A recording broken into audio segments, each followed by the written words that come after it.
How many of you have ever run a race? Now, I bet most of you have, like whether it was a 10K last year, a 50-yard dash in the third grade, or a race against your little sister to the car, chances are most of you have been in a race of some sort. Now, one of the most common forms of racing has to do with running. And in my experience, people generally have a strong opinion about running. In fact, when it comes to competing in a race that involves running, I'd say that most people fall into one of two categories. One, they absolutely love it, or two, they absolutely hate it. So much, in fact, that they wouldn't even run from a scary clown. Okay, that's how much they hate running. If you hate running, I get it. Trust me. But here's the thing. Just in the US alone, over 60 million people love it. That's a lot of people. Now, some of you here are on your track or cross-country teams, and you choose to run in your free time. I think there are a lot of reasons for that. Maybe you love the thrill of competing in a sport that only depends on you. Maybe you love the feeling of beating your personal best time. But I think there's a universal reason why running is appealing to a lot of people. It's not complicated. I mean, it is, but it isn't. Listen, I may never understand all the rules of football. I've tried, but everybody knows how running works. A 5K race is the same as a marathon or a race against your best friend into the gas station. The goal is always to beat other people to the finish line. Now, that's why running is great.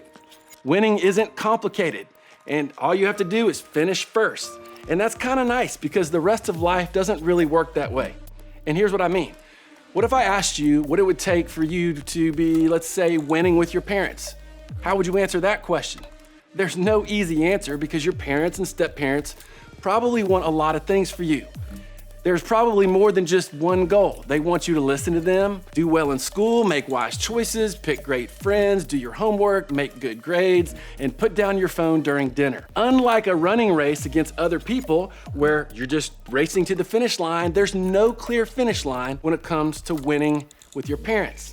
Okay, that's one example. Now, what if I asked what it looks like to be winning in the friends department? What would you have to do for all your friendships to be in a good spot? Now, maybe for some of your friends, the goal is that you would be there for them whenever they need you, answer every one of their texts, like and comment on all of their social media posts. Maybe it would be to support them if they're going through a rough patch. Maybe it's taking their side and defending them if somebody's throwing shade their way. Like whatever it is, there's a different goal all the time. With friends or parents or basically any relationship for that matter, winning isn't easy because there's no clear path and no clear finish line.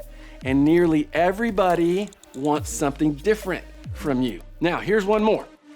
What if I asked you what it would look like to be winning in the faith department? Like, what does God want from you?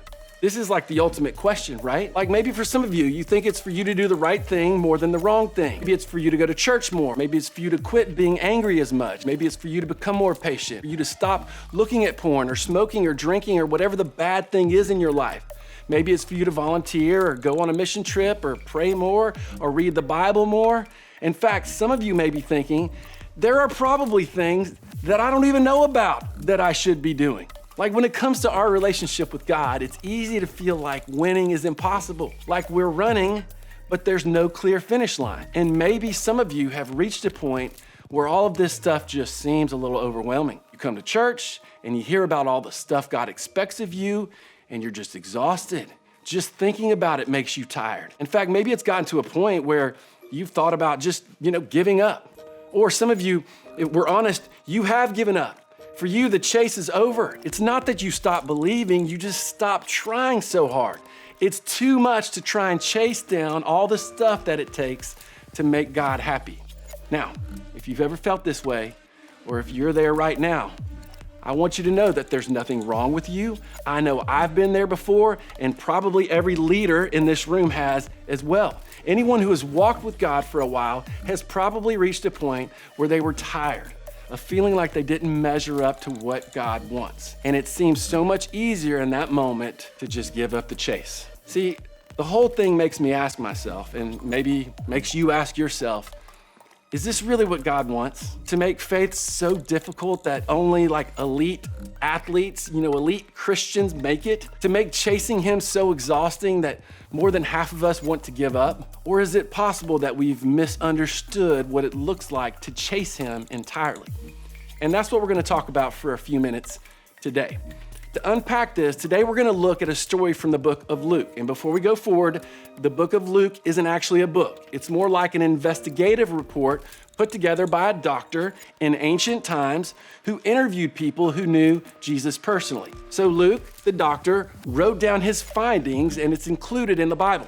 And that's the book of Luke, okay? Now, in this particular passage, Luke writes about a moment when Jesus visited two of his closest friends and disciples, and their names were Mary and Martha. Not Mary, the mother of Jesus, but his friends, Mary and Martha. Now, in this particular culture, when someone visited your home, it was a big deal.